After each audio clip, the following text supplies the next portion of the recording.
Imagine the crushing weight of grief that makes you do the unthinkable, dialing a number that's been silent for months just to hear a ghost of the past. My fingers shook as I pressed each digit, tears blurring the screen, whispering his name, like a prayer into the void.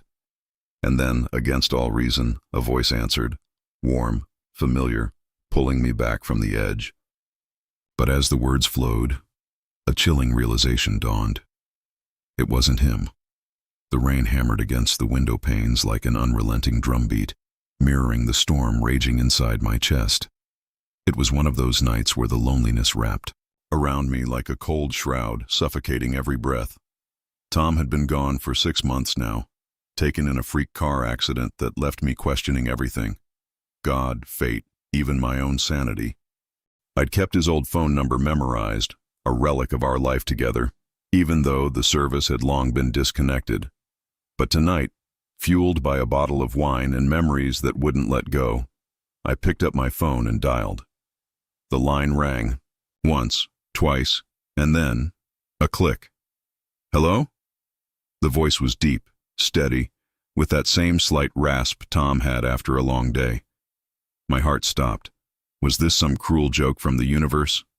I whispered his name, Tom, and waited, breath held, for the impossible to become real. There was a pause on the other end, long enough to make my pulse thunder in my ears. I'm sorry, who is this? The voice replied, gentle but confused. It wasn't accusatory, just kind. I should have hung up right then, chalked it up to a wrong number or a glitch in the system. But something in his tone held me there like a lifeline thrown into dark waters. This was my husband's number, I stammered, my voice cracking. He's gone now. I didn't think anyone would answer. The words tumbled out, raw and unfiltered, as if speaking them aloud could somehow ease the ache. He didn't laugh or dismiss me. Instead, he said softly, I'm Alex. They must have reassigned the number. I'm so sorry for your loss. In that moment, a stranger's compassion pierced through my isolation. But little did I know, this call was about to unravel secrets that would bind us in ways I never imagined. As the conversation stretched on, I found myself pouring out pieces of my soul I hadn't shared with anyone. Not my sister, not my therapist. Tom and I had met in college, two lost kids from broken homes who found home in each other. He was the one who could make me laugh even on my worst days, with his goofy impressions and endless supply of dad jokes. We'd built a life in our cozy little house on Elm Street, filled with weekend hikes, late-night talks under the stars, and dreams of starting a family. But the accident stole all that, a slippery road, a truck that came out of nowhere. I told Alex about the funeral, how the casket felt too small for the giant of a man he'd been, and how I'd replayed our last conversation in my head 1,000 times, a hurried I love you before he left for work. Alex listened, really listened, his voice a soothing anchor in the chaos. That sounds like true love, he said quietly. I've lost someone too, my fiancée last year, cancer. It changes you, doesn't it? His words hung in the air, drawing me closer, but what he revealed next would make me question if fate was playing a twisted game. The clock on my nightstand glowed 2:17 a.m., but time seemed to dissolve as we talked. Alex described his life in fragments, a graphic designer in a nearby city, living alone with a rescue dog named Buddy who snored like a freight train. He painted pictures with his words, the way the sun filtered through his apartment windows in the morning, casting golden hues that reminded him of her hair. I could almost smell the coffee he said he was brewing to stay awake, hear the soft clink of the mug against the counter. In return, I shared the little things about Tom that haunted me. His habit of leaving sticky notes with hearts on the fridge, the way he'd hum off key while cooking pancakes on Sundays. There was a vulnerability in our exchange, like peeling back layers of scar tissue to reveal the raw wounds beneath. But then Alex hesitated, his breath catching. You know your husband's name? Tom. That's my father's name. Weird coincidence, huh? My skin prickled. Coincidence? Or something more? As the night deepened, I couldn't shake the feeling that this stranger held a key to a door I wasn't sure I wanted to open. Morning light crept through the curtains, but I was still on the line, my phone hot against my ear. We'd actually laughed, over shared stories of awkward first dates and family disasters. Alex told me about the time he proposed to his fiancée on a beach at sunset, only for a seagull to steal the ring box mid-kneel. I pictured it vividly. The waves crashing, the bird's triumphant squawk, her giggles turning to tears of joy. It was the kind of story Tom would have loved, and for a fleeting second, I felt him there, in the warmth of Alex's recounting. But grief has a way of twisting joy into pain. Tears welled up as I realized how much I'd missed this connection without judgment. "Why are you being so kind to a random caller?" I asked, voice thick. He chuckled softly.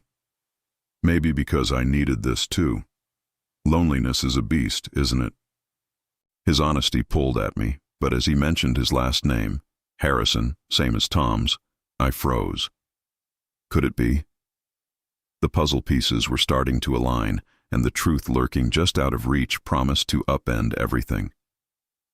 Days blurred into a routine of anticipation, my phone buzzing with texts from Alex that felt like breaths of fresh air. Thinking of that pancake story. "Made some this morning. Burnt them, of course," he'd write, attaching a photo of charred circles that made me smile. For the first time in months, I'd respond with snippets of my day. Walking through the park where Tom and I used to picnic, the leaves crunching underfoot like whispers of autumn. Our calls became nightly rituals, voices weaving through the ether, sharing dreams we'd buried with our loved ones. I learned about Alex's childhood, raised by a single mom after his dad left when he was 5, a man he barely remembered but whose absence shaped him. He was a traveler, always chasing something, Alex said one evening, his tone laced with old hurt. I described Tom's wanderlust, the way he'd drag me on spontaneous road trips, singing along to old rock tunes with the windows down. The similarities piled up, same birthday month, same love for classic cars. Tension built in my chest. Was this serendipity or a sign? But as I dug through Tom's old boxes, a faded photo slipped out, a young Tom with a woman I didn't recognize. And on the back, a note that would shatter the illusion.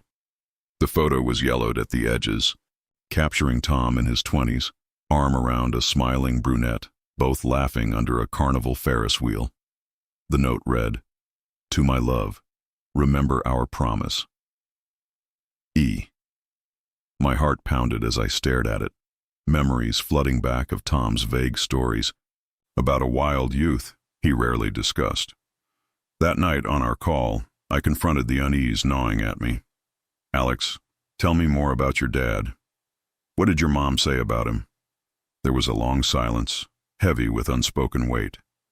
"She said he was charming but unreliable, left us for a new life.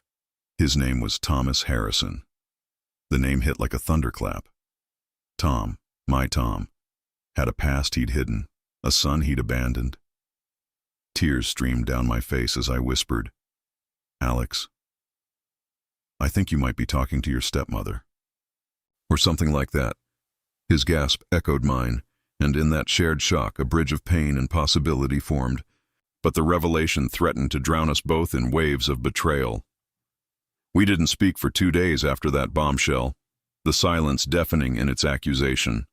I paced the house, replaying every moment with Tom, our wedding vows under the oak tree, promising honesty and forever.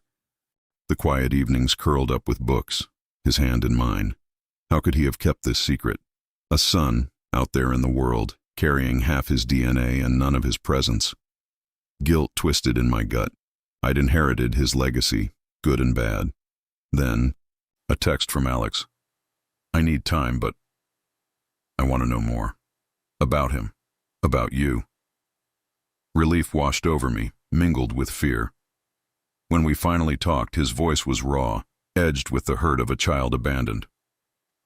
"Why didn't he come back?" he asked. And I had no answers, only shared sorrow. We cried together miles apart, forging a bond from the ashes of deception.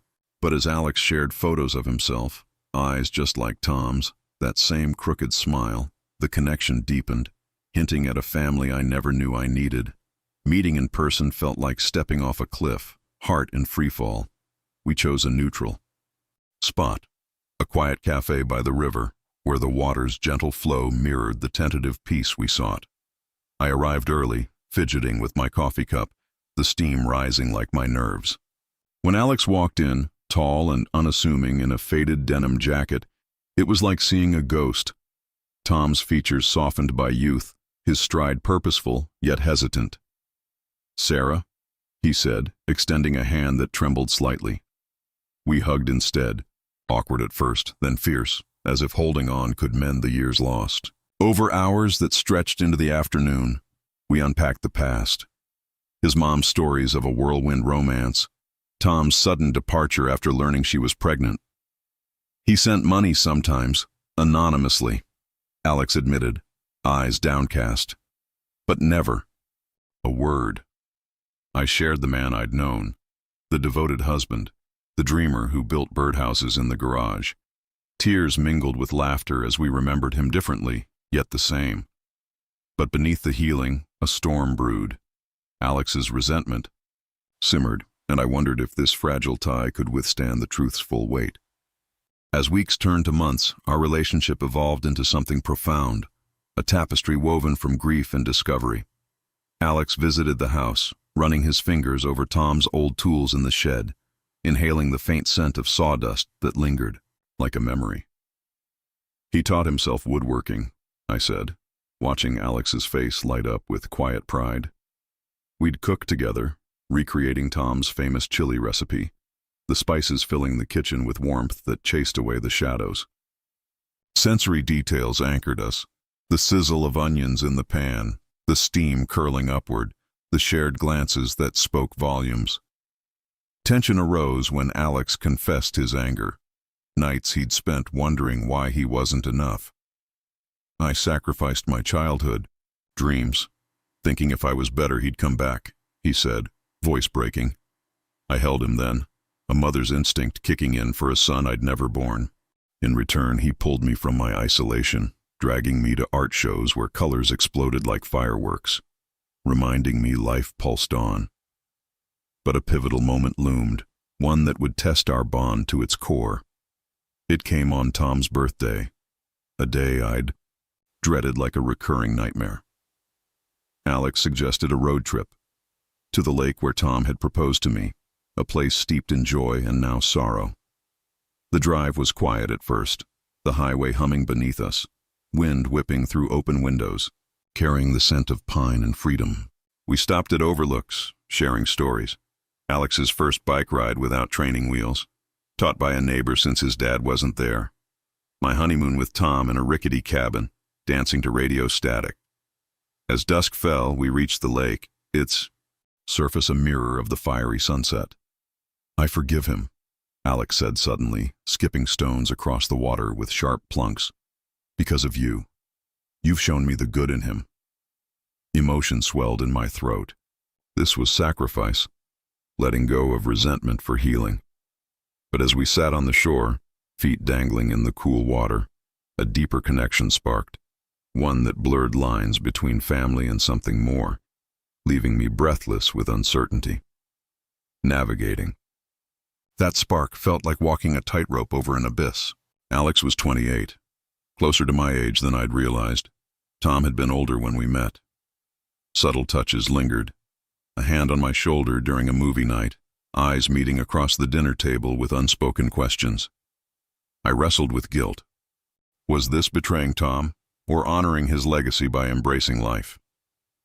One evening, as rain pattered outside like our first call, Alex confessed, "Sarah, you've become more than a link to my past.